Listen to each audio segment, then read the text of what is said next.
Well, hello, everybody, and greetings from Saskatchewan, Canada, here in the heart of Turtle Island. It's really good to be with you today.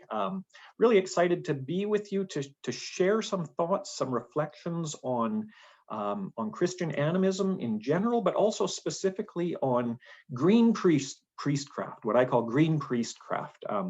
Some thoughts on spiritual practices and life practices for Christian animism. So before we begin this presentation, I'd invite us just to take a few moments to get ourselves centered, to calm our minds and our hearts a little bit, and just become peaceful in the presence of the Spirit. Let's take a few deep breaths together. If you would like, close your eyes and just breathe.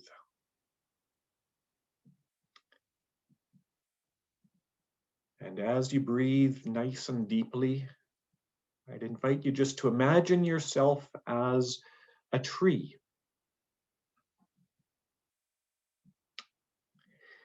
And imagine your roots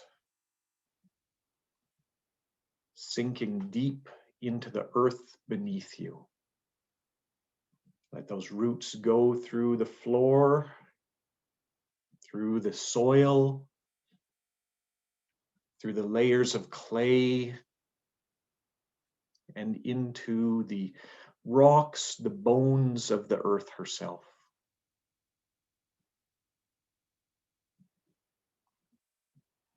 And as we root in the earth, we just give thanks for the land that we're on.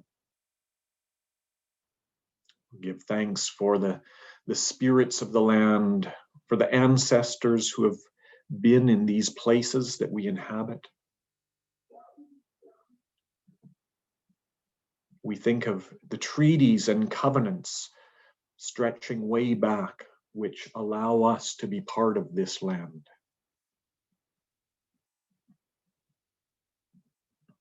And as we keep breathing and being rooted in the land, we now move up through our trunk and we imagine the branches extending from our head and our shoulders and stretching to the heavens, reaching up and drawing down the light of the stars and the moon and the sun, the heavenly bodies, drawing that light into ourselves with each breath.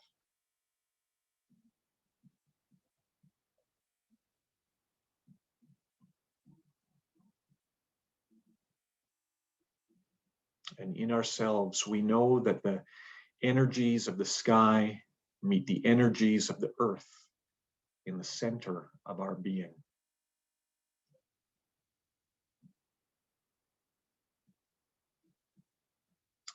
O love divine, unto you all hearts are open, all desires known, and from you no secrets are hid. Cleanse the thoughts of our hearts by the inspiration of Holy Sophia, that we may perfectly love you and bless the earth in your name, through Christ our Lord and our love. Amen. Amen. Okay, so we'll start our presentation then. So, green priestcraft, what is it? We'll begin with that. Oh, I'll see if I can get my slideshow to work here.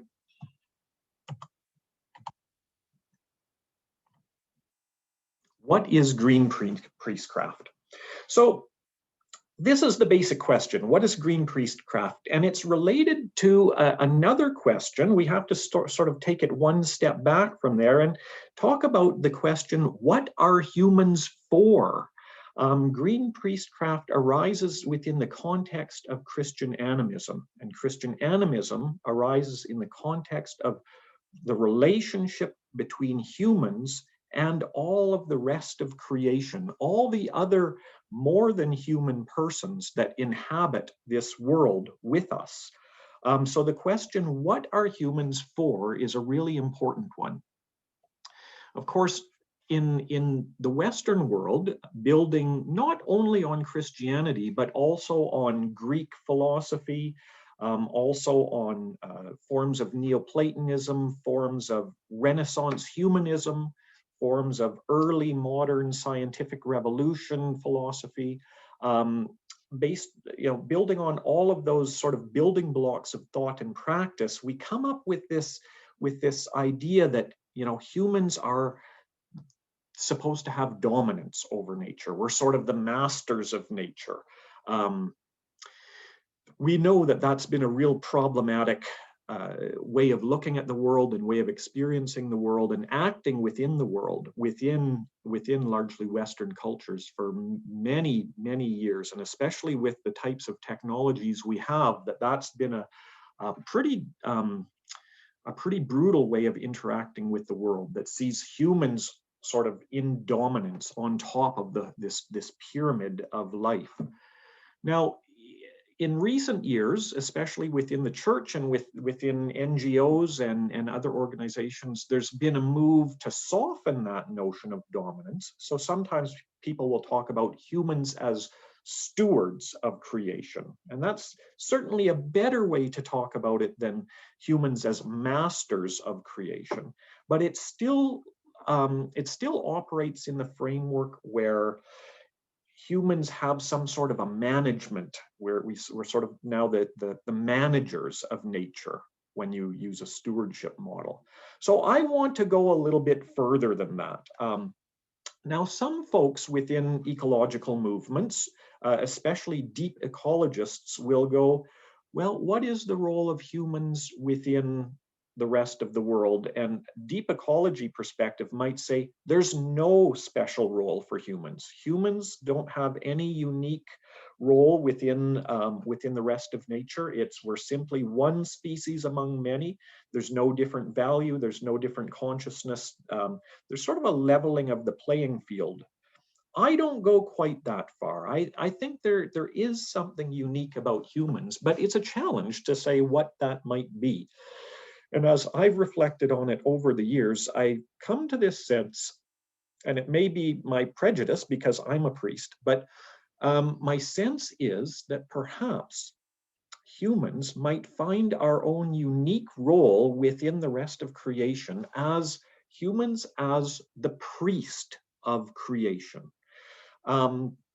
Gathering together the sort of the prayers and the praises of all of the other more than human creatures and offering those to the Creator. So when I say green priestcraft and talk about humans as the priests of creation, I know that there can be some problems with that, because for many people, the word priest is not necessarily a positive word. It has, especially we see all of the abuse scandals of clericalism, not just within the Roman Church, but among many different churches.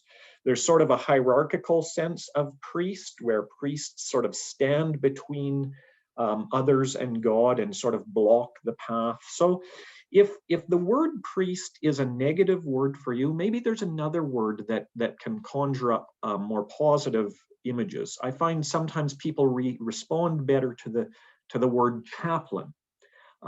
So what might we think of as humans as chaplains to the rest of creation? Chaplains do not operate in that sort of hierarchical sense so much. They're more people who journey along with and beside and among others. So whatever image works best of, whether it's priest or minister or pastor or chaplain, if you could take that and sort of blend that together with the nice picture I've got here on the slide of this person who is sort of a cross between a druid and a shaman, obviously relating intimately with the forest. If you could sort of blend that with your understanding of what it means to be a priest or a cleric, I think you will get a sense of what I mean by being a green priest or a priest of creation. The strength of this image and this sense of relationship with the world is that at its best, priesthood or chaplaincy is about care, listening, service, love, and pastoral relationship in the context of the whole creation, not just to other humans, but in the context of the whole creation. So green priestcraft is about trying to imagine ourselves and live into a sense of being a chaplain for the whole community of more than human persons around us. Priestcraft as well also implies that there is a craft to this role. There are actually skills to learn, things to practice. And so that's where we're going next. What are the practical ways of becoming a green priest, or a priest to all creation? So I'm going to lay out just some steps towards that, and we'll see where it takes us. So the first step of being a green priest or a chaplain of creation is to find your parish.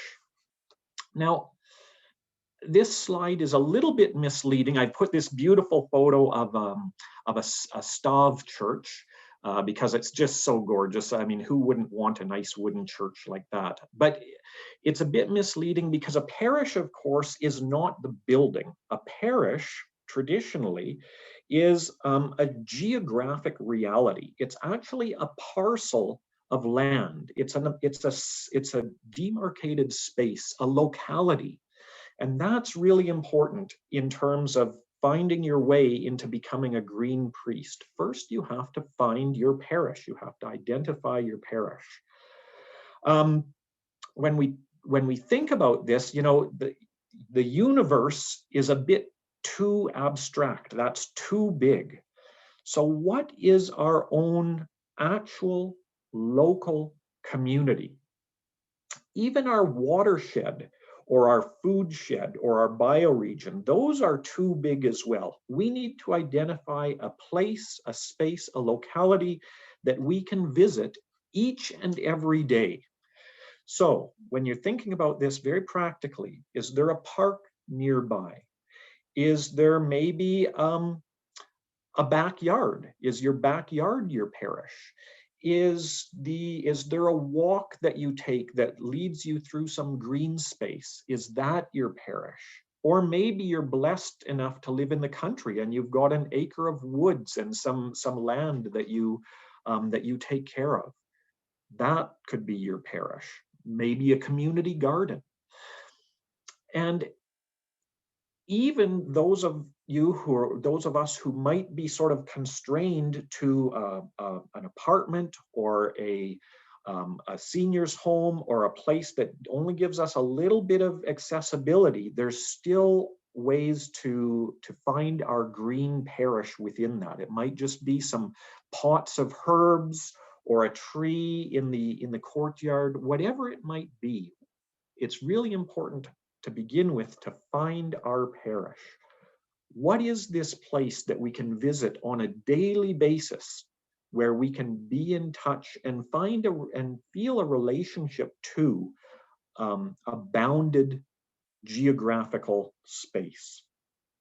So once you've sort of identified this, begin to map it out. Even sort of draw yourself a little map, like what are the parish boundaries on my parish? And begin to visit this place on a regular basis and walk it.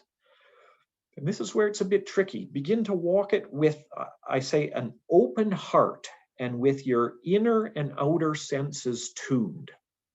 That's sometimes harder than we would think, because sometimes as we're find ourselves out in nature, we either go into introspection and our minds start thinking about our own issues and our own lives, or we start paying attention to the world, but we start doing it in a very scientific way. And so we sort of labeling things through scientific lens. We might be sort of thinking about things in terms of, you know, species names and things like that, or just we have these mental habits, I think, that sometimes prevent us from seeing the world through the lens of our hearts and spirits. So if we can begin visiting our parish every day with an open heart and reaching out with our intuition to the various more than human persons that are part of that parish. I'm thinking about trees, I'm thinking about plants, I'm thinking about birds and insects, bodies of water, little rivers or rivulets, streams, the various creatures who are our neighbors within that parish. And the practice is, within the parish, is to practice perceiving each individual creature as a person, that these more than human persons are actually your parishioners. So start greeting them. And it may not be out loud, especially if it's a public place. You may want to be a little bit careful. If there's lots of other human people around and you're talking to the trees, you might get some strange looks. But finding ways to greet your more than human parishioners, to start praying for them, and start blessing them. Okay, so that's the first step. Find your parish. The second step within that is to find your grove. So after a few weeks, or maybe even a few months of walking your parish regularly, visiting it regularly, getting to know your parishioners, you may get a spot, or you may get a sense within the parish of a certain spot or several spots that feel different, that feel special, that feel sort of welcoming to you. These spots won't necessarily be hidden, although some might be sort of out of sight, but they will feel nestled or sheltered in some way. You'll feel like if you walk into that particular spot and it just feels like you've shifted out of ordinary reality a little bit. So what you're doing is you're looking for your grove. This is a place within your parish where you feel welcomed and safe, and also at least somewhat private enough that you could either sit down or kneel to be able to do some spiritual work within that place. Your grove is sort of related to what Noel has talked about in the past as the shalom circle. It may actually feel like a circle to you, and it's going to feel like a spiritual center to the parish, that somehow the grove relates to the bigger locality as a microcosm, that this is a small world that represents the larger world of both of your parish, your locality, but also the larger world of the whole creation, that somehow intimately in this grove you can connect with the bigger picture. There are many ways to sort of claim that grove. Probably not putting a big circle of stones. Most of us don't get the privilege of doing that, especially if it's in a public space. Although if it's in your backyard, you may actually want to create it with stones in a circle. But there's a few ways to begin to claim the space, whether it's public or private. And there's sort of 3 steps to it. The steps are: first, ask, then test, and then circle. So the ask is to actually, and it can be out loud, but at least through your heart and mind and imagination, to ask the place itself. Is this a good place for my grove? Are you okay if I circle here, if I make this my grove? And you listen. If you this is the testing part. It's not enough just to sort of state I'm going to do this and even ask, but we have to listen and test and see what the response is. If that place continues to feel welcoming, then you're good to go to continue to test it further. But you may get a sense, you may get an inner sense that no, this is not the right place. It doesn't mean that there's anything bad or evil or anything about that. It just might be the space is saying to you, no, look elsewhere. This isn't your grove. But if you've asked and tested and it seems to be a good way to proceed, then you do what I call circling. And so you literally just walk a circle, probably about a 10-foot diameter, whatever. You don't want something really big. You don't want it super small either. But I think about sort of between a 6 and a 10-foot diameter is a good amount of space for your grove. So you circle around and then you sit or kneel in the center or stand. You just go to the center of the grove and you spend some time there praying, praying specifically for God's blessing on your parish. And you begin to test that place basically on a daily basis for about a week, doing that.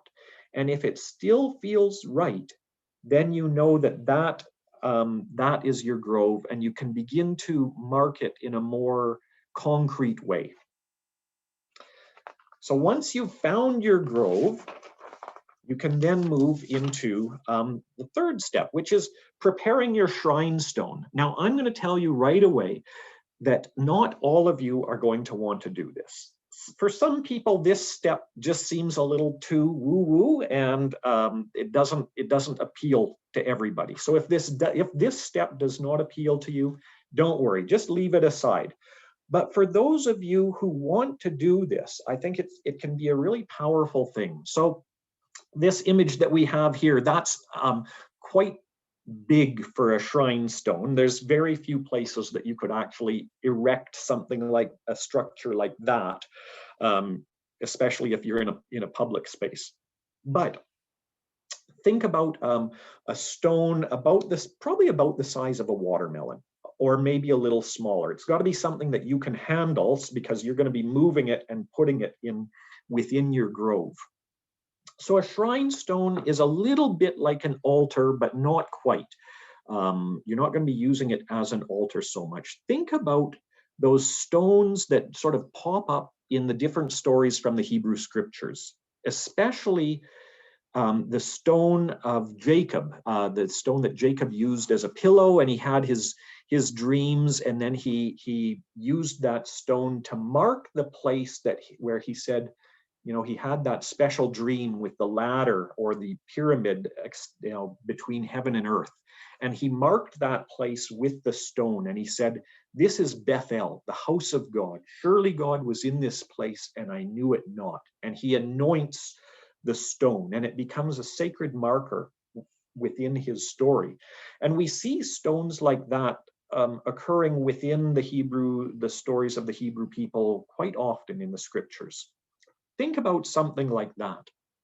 Your stone is also going to be the focal point and the conduit for spiritual communion and sort of an energy transfer between you and the rest of your parish.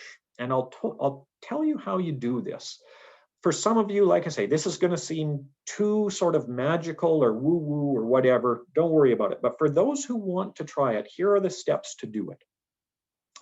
First step, gather in a small bucket, gather some natural objects like leaves, sticks, grass, some plants, and some soil from various points in your parish, in this locality that you've marked out. So you want to sort of take items from various places more around the perimeter and different places within the larger parish. You bring those together into a bucket. You mix them with some local water. It should be local as you can, even if it's just a little pond that's in the park or water from, that you would water your garden with, whatever, local water.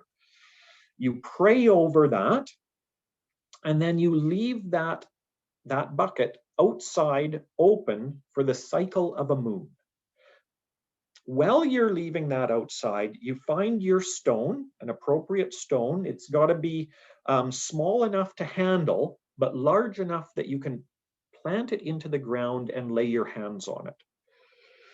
You dig a hole to plant that stone where you're leaving at least 1/2 to 2/3 of the stone above the ground, but the other is going to go into the ground itself. So you dig that hole.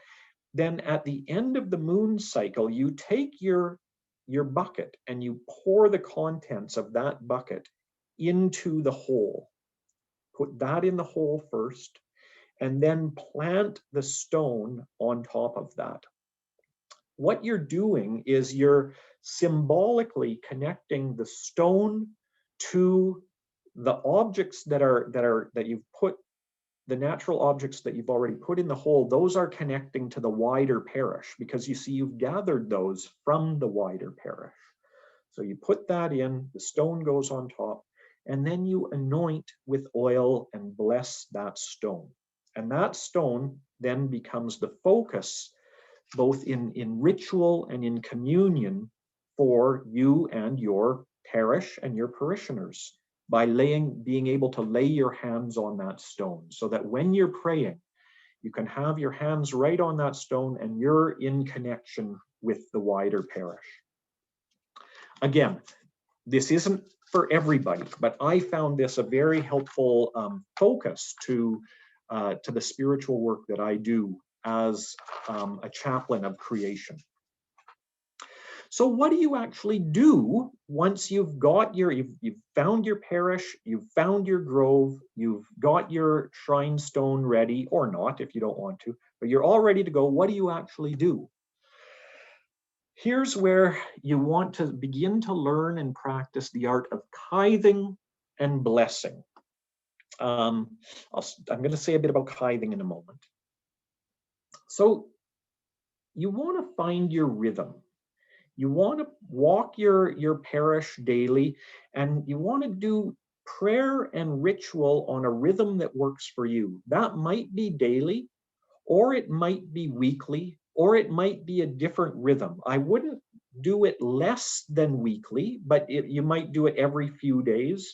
I actually find if you can do it, to do this daily is the best way of building a relationship with your parish. So ritual work involves some form of circling the grove. Remember, your grove is your small circle within the parish. Acknowledging the directions, the 4 directions at the circumference of your grove, and the direction of the center and above and below, so that you're acknowledging all of those directions. Calling on the Holy Spirit, so that this whole work that you're doing is in the presence and the power of the Spirit. And then you basically either sit or kneel by your stone or in the center of your grove, and you begin the practice of tithing. So what is tithing? This is not something that a lot of people have heard of, and I would recommend that anybody who can get your hands on this book that I've put an image of. It's called Tithing, the Art of Spiritual Presence, and it's by Louis Savary, that's Savary, and Patricia Byrne, Berne. It's I think it's been out of print for a while, but you can get it through various secondhand book services. But take a look, it's well worth finding and reading. Tithing, they developed this concept from the Madeleine L'Engle books. Some of you might know A Wrinkle in Time or A Swiftly Turning Planet. And Madeleine L'Engle had this concept of tithing, where basically humans and angelic beings and other creatures would be able to connect with each other and be in spiritual communion with each other and communicate. It was a little bit like mental telepathy, but it was more of a heart-to-heart type of thing, rather than necessarily reading each other's minds. Madeline Longle got the concept from an old Scottish word, to kithe, which meant basically to appear to one another. It's close to where we get the word kith, as in kith and kin. So it's a really beautiful concept. It's a deep concept. And if you can find that book, it's got great practical instructions for how to really make that part of your spiritual life. My summary of it is basically tithing is about the use of the active imagination to relate to other persons, human or more than human. So it's basically about using the imagination to enter into spiritual communion and forms of communication with other beings. There's 3 steps to tithing: centering, connecting, and tithing. So the first step is to get centered. So you're in your parish, and you're in your grove, and you're in the center by your rock, and you want to take some time just to be still and get centered within the presence of God. Part of this is because we do know that not every spirit in the world is friendly. Some are dangerous, some are downright malevolent. We want to keep whatever we do grounded in the reality of God and Christ and the Holy Spirit and the powers of love and goodness. So we center ourselves into that. The second is to connect. And to connect, you want to know sort of who you want to connect with. So maybe you want to connect with the trees of your parish. And so you would create an image of a tree guardian. It might look something like an Ent from Tolkien's, or you would create an image of several sort of tree spirits. However, you need to be able to use your imagination. However it works best to create an image that relates you to the other creatures you're trying to connect with, your more than human neighbors. It may be that you want to connect with the waters of the place. And so you need to have an image that works with that. So you get your image and you simply invite them into your circle. You invite them to connect with you. And that can be like using within your imagination, holding out your hand to that other person and waiting until they grasp your hand back. Or it may be that you, in your imagination, you say, "Peace be with you," and you wait to hear back, "and also with you." Whatever helps make that connection with the other person. Once the connection is made, then you begin your tithe. And a tithing is simply a being with that other being, that other more than human person, and either conversing with them or just simply passing good feelings of love and blessing to them, and also receiving that back from them to yourself, and sitting in that for however long it feels comfortable, however long you can sort of maintain that connection. Sometimes, in my experience, you may actually begin to receive a very strong sort of message from that other person. And the first thing you'll do is go, "Oh, well, this is just my imagination." And I would really strongly invite you to tame that urge, because yes, it is within your imagination, but your imagination is the realm that mediates what's actually going on in your spirit and in your heart. We don't have direct access to that. We need to use our imaginations to access what's going on there. So it is in your imagination, but it's not just your imagination. Something's actually happening. So we're invited to sit and pay attention to what happens with that. So you continue to tithe, and you send good energy, and you send prayer, and you send blessing into the being that you're tithing with. And then when the time has come to an end, you simply say your goodbyes and you allow that being to depart. Then you close with the Lord's Prayer. That's always a good way to sum up any spiritual work that you've done. Close with the Lord's Prayer. Lay your hands on your stone again. Give it one last blessing. Circle around the grove, and you're done. This can be as quick as 5 or 10 minutes, or it can be as long as hours. It's really up to you, however you want to use that time. The point is to be intentional about tithing and blessing and praying for your parishioners, just like a priest in the parish would pray for her parishioners on a daily basis. So that's a foundation for spiritual practice of green priestcraft within the context of Christian animism. I want to talk a bit now about life practices, because of course we don't, as humans, we don't just go around doing intentional spiritual practices all day. Our spiritual practices have to be rooted in the context of our life practices. And so we've dealt with several specific spiritual practices of Christian animism, chaplains of creation, finding our parish, finding our grove or shalom circle, preparing the shrine stone, learning to tithe and bless. Life practices, there are a multitude of life practices.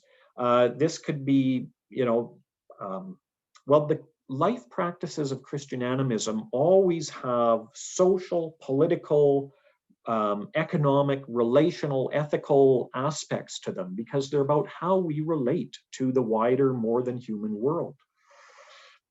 There are many different ways to approach Christian animist life practices. Could be through environmental action, could be through changes to your lifestyle, ecological changes, could be climate change activism. You could be a hardcore activist, could be voting, could be writing, could be eco art, consumer habits, cutting down petroleum use, household and community recycling, all of those things. You know that there's a myriad of different Christian animist life practices. I want to focus on one though. And I think it's the one that for many of us is the one that's closest at hand in some ways.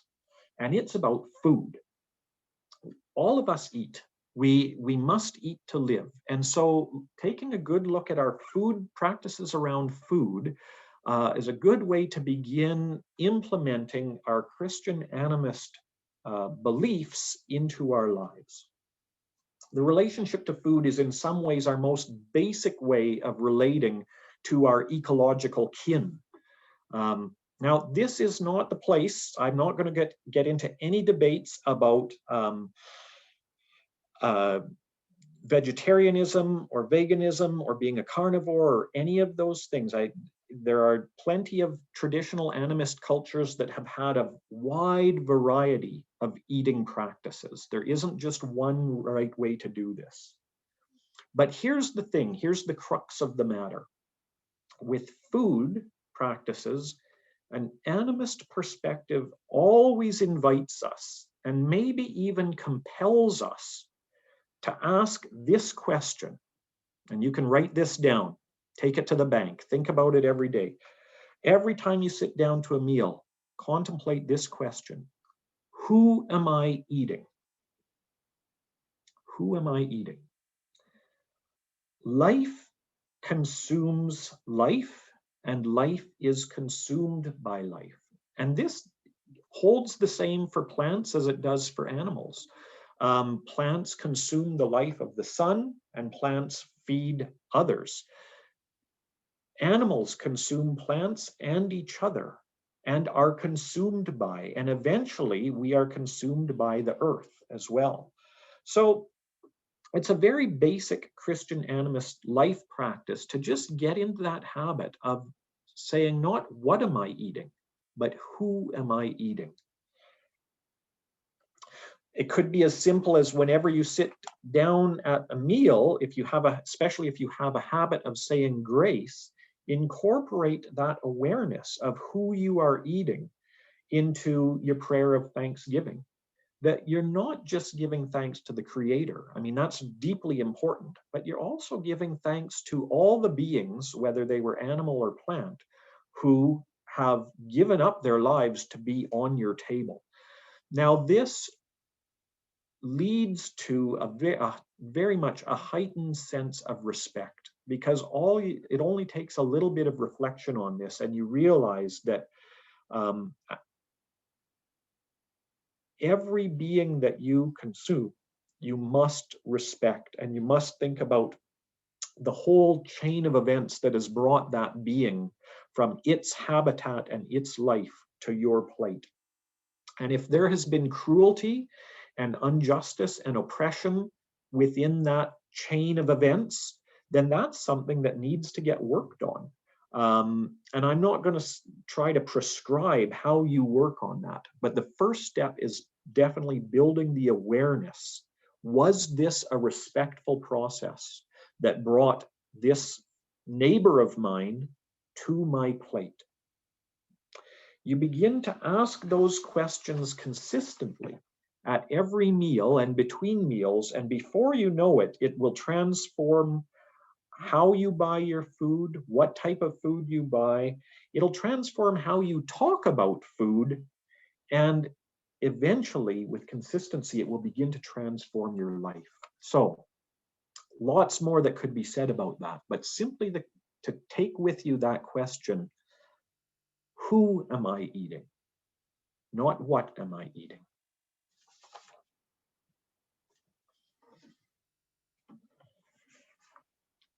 So that is just a taste of what green priestcraft is and what it could be. These are just some ideas to get you thinking about what it might look like in your life, to start considering yourself as a chaplain of the whole creation, of all the creatures around you. Some resources, again, that I want to commend to you. Oh, you can't see that book the way Zoom does it. The book Tithing, The Art of Spiritual Presence by Savary and Byrne. I also have a book, it's called Christian Animism. It's by Sean Sanford Beck, that's me, and that gives some of the more theoretical foundations for a Christian animist practice. But essentially, at the end of the day, it's about really wrestling with our imagination to think of ourselves and our role in creation as priests. That is at the core of us. That's who we are as humans in a much vaster and wider and much more alive universe than we had ever imagined before. So I'll just close this part of the presentation, leaving you with the rune of Sophia. God is love, and her body is all creation. She is a tree of life who gathers her children in love. Blessed be.